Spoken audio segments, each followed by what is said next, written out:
Hello and welcome to this video tutorial on how to add your computer icon on the desktop. In this tutorial, I will guide you through the simple steps to achieve this. Let's get started.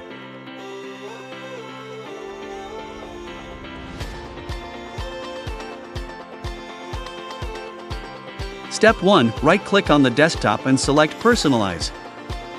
Step 2. On the Personalization settings, locate and click Themes. Step 3. Inside the theme window, look for desktop icon settings and click on it.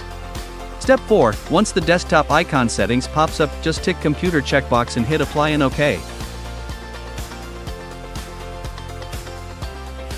That's it.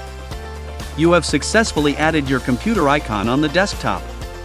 Now you can easily access your computer from the desktop and carry out any necessary tasks.